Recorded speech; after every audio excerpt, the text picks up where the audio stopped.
안녕하세요. 저는 올해로 극지연구 9년 차에 접어든 동토 미생물학자 김민철입니다. 네, 사회자분이 베테랑이라고 소개해 주셨는데 좀 민망하고요. 네, 뭐 베테랑이라고 하시면 극지를 벌써 20년, 30년 다녀오신 더 베테랑 분들도 많으신데 저는 약간 중간 정도 되는 그런 연구자라 생각하시면 될 것 같고요. 제가 오늘은 제가 이제 극지에서 제가 운이 좋아가지고 사실 여러 과제에 참여를 하게 됐고 9년 동안 남극 북극을 가리지 않고 많은 이제 사이트들을 많이 가봐서 거기서 제가 생생하게 느꼈던 극지의 그런 광경들, 네, 그런 느낌들을 이제 여러분께 좀 간접적으로나마 전달 드리려고 이렇게 사진 몇 장들을 이렇게 선수 골라서 이렇게 한번 내용을 짜봤습니다. 네. 여기 보시면 아까 작가님께서 소개해 주신 이제 세종기지에 가시면 운이 좋으면 이런 빙산을 보실 수가 있고요. 네. 좀 더 운이 좋으시면 이런 물결 무늬가 있는 빙산도 보실 수가 있습니다. 아주 에메랄드 색깔을 띠는 그런 아주 보기 힘든 그런 광경을 이제 보실 수가 있고, 네, 이건 해안가를 걸어 다니시다 보면은 네, 이런 빙하 조각이 내려와서 이제 사진도 찍으실 수가 있고, 네. 그리고 이거는 이제 장보고 기지거든요. 장보고 과학 기지를 가시면 헬기를 타고 조금만 가시면 이런 황제 펭귄 군락지를 보실 수가 있어요.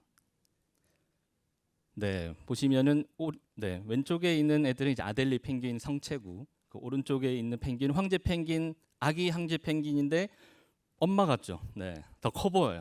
막 위협하기도 하더라고요. 제가 가보니까 얘는 어른인데 저리 가라고 하는 것 같이 저는 느껴졌었는데, 네, 하여튼 되게 신기한 광경이었습니다. 그리고 여기는 외델 물범이라고 하는 물범인데요. 이제 몇백 킬로가 넘는 그런 물범들을 또 손쉽게 보실 수가 있습니다. 장보고 과학기지에서 한 30분만 나가시면은 금방 목격을 하실 수가 있어요. 그리고 또 하나 되게 아이러니하게 들리실지 모르겠는데 남극은 춥고 정말 추움의 끝판왕인데 어느 산을 올라가면은 이렇게 화산이 있어요. 네. 그래서 녹아 있고 아주 온도가 뜨겁습니다. 네. 그래서 여기 얼음 기둥이 보이실지 모르겠는데 밑에서 이렇게 뜨거운 열기가 올라와서 이렇게 얼음을 녹여서 이렇게 얼음 기둥이 생기기도 하거든요. 그래서 실제로 온도를 재보면 마치 사우나에 온 것 같아요. 네. 55도. 네. 뜨겁습니다. 만져보면. 그러니까 아이러니하게도 남극에는 이런 화산의 모습도 있다는 거 보실 수가 있고 이제 또 북쪽으로 가보겠습니다. 저희 다산과학기지가 있는 그런 스발바르인데요. 위에서 이제 항공 촬영을 해보면 이렇게 아름다운 그 빙하의 모습들, 물결처럼 흘러나가는 빙하의 모습들을 보실 수가 있고 조금 더 가까이 가볼게요. 네, 이번엔 경비행기를 타고 찍은 사진인데 멋있죠. 네, 정말 이렇게만 바라봐도 야 이게 지구구나 이런 생각을 하실 수가 있어요. 그리고 조금 더 가까이 가보면은 와 빙하가 이렇게 뒤로 움직이는구나. 진짜 웅장함과 그런 장엄함에 진짜 놀라실 수가 있고 그리고 조금 더 가까이 다가가 보면 빙하의 속살이 멀리서 봤을 때 하얀색이었는데 엄청 파랗더라고요. 미디어로만 보는 거 하고 실제로 보셨을 때 그 느낌은 정말 다르실 거예요. 네. 이번에는 이제 그린란드로 가보겠습니다. 제가 또 운이 좋게도 그린란드를 가게 됐었는데요. 여름철입니다. 네, 여름철이라서 이 툰드라에는 풀들이 자라고 있고, 근데 아이러니하게도 바다는 얼어 있어요. 여름인데. 왜냐하면 우리 지구상의 가장 북쪽 끝이기 때문에. 이제 제가 경비행기를 타고 가다 찍은 사진인데 어떻게 이렇게 빙하가 내려와서 모양을 만들 수가 있지? 제가 너무 놀라서 사진기 셔터를 누를 수밖에 없었어요. 네, 정말 신기하게도 이런 부채꼴 같은 모양을 하고 있고 동물들도 보실 수가 있죠. 사향소, 우리 뭐 스칵스라고 하는 사향소. 멀리서만 바라보면 공격 안 합니다. 네, 괜히 이렇게 접근하지 마시고 멀리서 그냥 아름다운 풍경을 구경하시면 되고 이런 식물 좋아하시는 분들은 이제 꽃들도 꽤 있습니다. 예, 여름철에 피는 아름다운 꽃들이고요. 아이러니하게도 바다는 여전히 얼어 있죠. 네, 꽃은 피고 네, 그런 아주 신기한 그런 경험을 하실 수가 있고 그 사실 이게 그린란드에서 제가 이제 밟을 뻔했던 이런 아주 작은 아기 새인데 색깔이 워낙 비슷하다 보니까 아무 생각 없이 걷다가 지쳐서 아까 작가님 말씀대로 일만 하듯이 이렇게 걷다가 보니까 이렇게 밑에 있는 거예요. 하마터면 밟을 뻔했던 이런 아기 새 어떤 경험도 있고요. 그리고 이 부분은 이제 알래스카 이제 우리 침엽수름이 있는 이제 알래스카의 모습들이고 신기한 경험을 하실 수가 있는 게 숲의 끝이 어딘지 가보실 수가 있어요. 길을 따라가다 보면은 팻말이 있습니다. 여기서 숲이 끝이 난다. 그럼 그 다음부터는 나무가 없고 풀만 자라는 거예요. 예, 그런 숲이 사라지는 그런 광경을 목격하실 수가 있고 그리고 이제 아크틱 서클이라고 하는 우리가 소위 백야가 있고 여름철에는 백야가 지속되고 겨울철에는 극야가 있는 해가 지지도 뜨지도 않는 계절에 따라서 그런 경계선이 아크틱 서클인데 이런 경계선을 만나실 수도 있어요. 네, 그리고 정말 운이 좋으시면은 그 북극권 경계선을 이제 넘어갈락 말락하시면은 이런 밤하늘의 아름다운 오로라를 생각보다 자주 보실 수가 있습니다. 그리고 이제 알래스카 물론 이게 끝도 없는 이제 도로를 달리기도 해야 되거든요. 하지만 저는 아름다워 보이더라고요. 이런 광경들이. 하지만 이런 아름다운 광경들만 있는 건 아니고요. 이제 남극 북극을 가시게 되면 이렇게 모든 몸을 가려야 될 만큼 당연히 이제 장비를 착용하시고 이게 옷을 두껍게 입으셔야죠. 네, 이런 장면들이 있고 이렇게 파도가 있는 그 바다를 또 이렇게 약간 위험을 무릅쓰고 이런 고무보트를 타고 건너셔야 될 그런 도전적인 상황도 있고 하지만 말씀드리고 싶은 거는 남극이라고 다 춥진 않다는 거. 이게 제가 이제 한 8년 전에 찍었던 사진인데 춥지 않다는 거 보여드리려고 이제 찍어봤습니다. 이제 장보고 기지 같은 경우는 여름철 평균 기온이 그냥 0도에 육박하거든요. 그러니까 영상인 날들도 꽤 많아요. 그래서 그렇게 두려워하지 않으셨으면 좋겠어요. 좀 전에 너무 우리 패널 강연자분께서 막 바람이 몰아치고 막 이런 걸 하셨는데 충분히 사실 수 있습니다. 네. 반팔로 사실 수 있습니다. 자, 이거 아까 말씀드렸던 화산인데요. 남극의 화산인데 뜨겁습니다. 사우나 하는 것 같고요. 네. 오히려 저렇게 두꺼운 옷을 입으면 땀이 나죠.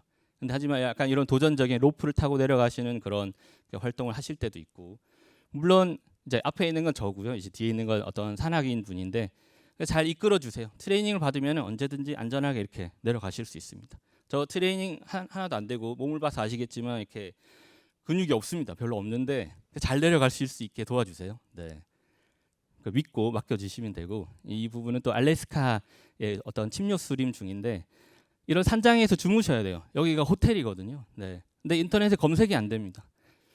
그 정보를 미리 아셔가지고 지인을 통해 아셔서 전화를 하셔야 돼요. 네. 그리고 돈을 미리 디파짓을 하셔야지 재워줍니다. 네. 이런 산장에서의 생활을 하실 수도 있고 물론 힘듭니다. 네. 저는 이제 사실 동토를 연구하는 미생물 학자이기 때문에 땅을 파야 돼요. 근데 겨울이나 봄철에는 땅이 안 보여요.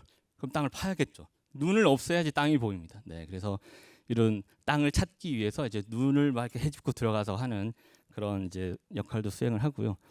그리고 알래스카 같은 경우 이제 그 비포장 도로가 많은데 가보시면 끝없는 구름과 끝없는 길이 한 1000km 넘게 이렇게 이어져 있습니다. 이런 부분들을 가시면은 이렇게 먼지가 막 날리는데 끝도 없는 길을 가야 되는 그런 이제 도전적인 상황도 있고요. 그리고 이거는 더 야생으로 가봅니다. 알래스카까지만 해도 사실 야생은 아니거든요. 근데 그린란드에 사람이 살지 않는 곳을 가시면 이렇게 캠핑을 해야 됩니다. 우리가 이렇게 일상적으로 하는 캠핑과는 좀 다르고요. 생존을 위한 그런 캠핑. 짐도 직접 날라야 됩니다. 네. 그리고 여기는 생각보다 모기가 많습니다. 네. 그래서 이런 양봉 모자를 쓰지 않으면은 살 수가 없어요. 네. 모기가 한 수십 마리가 내 귀에서 앵앵거리는데 도무지 먹을 생각도 잘 안 나요. 네. 식욕도 떨어지고 다이어트 필요하신 분들은 가시면 돼요. 네. 제가 적극 추천드릴게요. 네, 저도 사실 여기 갔다 와서 5kg가 그냥 빠졌습니다. 네, 노력하지 않았는데. 네. 그리고 이런 곳은 사실 활주로가 없어요. 우리 이제 정규 항공기가 들어가지 않기 때문에 이런 이제 트윈오터라고 하는 항공기를 임차를 해서 활주로가 없는데 신기하게도 비행기가 툰드라 그 울퉁불퉁한 곳에 그냥 내려 꽂듯이 그냥 내립니다. 네. 그럼 그냥 내렸구나 하셔야 돼요. 네. 어떻게 도망갈 데도 없습니다. 흔들거리는데 그냥 도착했구나. 네.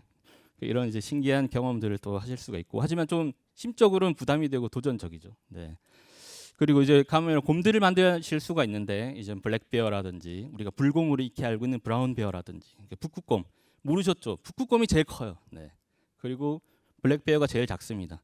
제가 한번 얘네들을 만났을 때 제가 한번 이길 수 있을까 싶어서 사이즈를 대봤는데 안 되겠더라고요. 블랙베어 정도 제 이길 수 있지 않을까 싶었는데 직접 보니까 안 되겠더라고요. 네.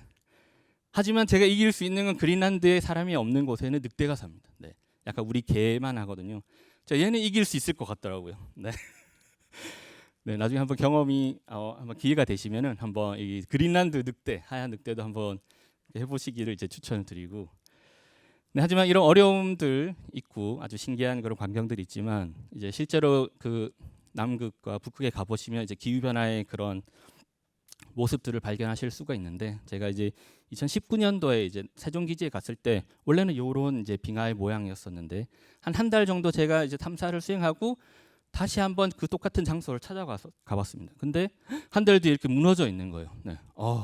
저도 가슴이 철렁하더라고요. 네.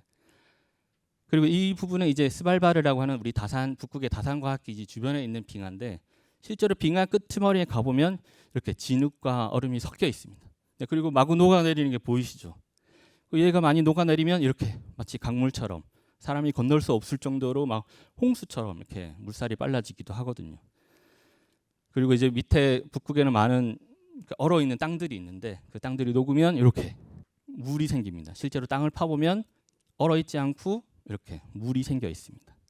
제가 하는 일들의 일부는 사실은 이렇게 땅에 있는 미생물들을 연구를 하기 때문에 일단 땅을 파야 됩니다. 이렇게 우르르 해서 한 2m까지 파거든요. 그럼 땅이 다 얼어 있습니다. 꺼내 보면 얼어 있는 게 보이시죠? 진흙 반, 얼음 반 이렇게 항상 얼어 있습니다. 하지만 최근에는 이렇게 땅을 파보면 얼어 있지 않아요. 녹아서 진흙과 물이 섞인 채로 막 나옵니다. 네.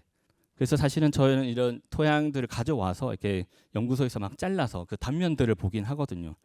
제가 여기서 마지막 이제 그림이 있는데 우리가 사실 온실 기체가 많이 동토가 녹아서 온실 기체가 많이 나온다고 하고 얼마나 메탄이 많이 나올까 사실 가늠이 안 되고 실체가 없는 것 같아요. 근데 제가 오늘 실체를 보여드릴게요. 그 과학적 실체를 보여드리겠습니다. 이렇게 동토 코어를 파서 이런 코어의 단면을 자르잖아요. 자르면 어떤 모습이 있을까요? 모두가 다 그런 건 아니겠지만 이런 모양이 나옵니다. 이렇게 거품 같은 거 보이시나요? 그 단면들에 이게 죄다 메탄 가스며 CO2며 우리가 온실가스라고 부르는 얘네들의 실체거든요. 그러니까 이 많은 공기방울들이 땅 속에 묻혀 있는 겁니다. 우리가 이렇게 온실가스를 많이 방출하게 된다는 얘기들이 땅 속에 묻혀 있는 얘네들이 녹아서 공기가 노출되면 이렇게 다 대기 중으로 뿜어져 나오는 거죠. 네, 여기까지가 이제 제가 준비한 그런 사진들이고요. 마지막으로 어쨌든 여기 오신 분들은 다 극지에 관심이 많으신 그런 어느 정도 있으신 분들이실 테고 이런 미지의 극지라는 곳에서 이제 도전을 하고 싶으시거나 연구를 하고 싶으신 분들에게 조금이나 자극이 됐으면 좋겠고 또 하나 우리 지구의 이제 온도가 이제 1.5도를 넘어서 임계점에 가기 전에 우리가 그 온난화의 속도를 좀 낮추고 싶다. 내가 거기에 좀 일조하고 싶다. 이런 사명감을 가진 분도 계셨습니다. 이렇게 미지의 세계나 이런 지구에 대한 사명감을 가지신 그런 분들이 일단 뭐 제 강연을 보시고 좀 더 자기 도전과 그런 꿈이 굳혀야 되는 그런 계기가 되기를 바랍니다. 네, 감사합니다.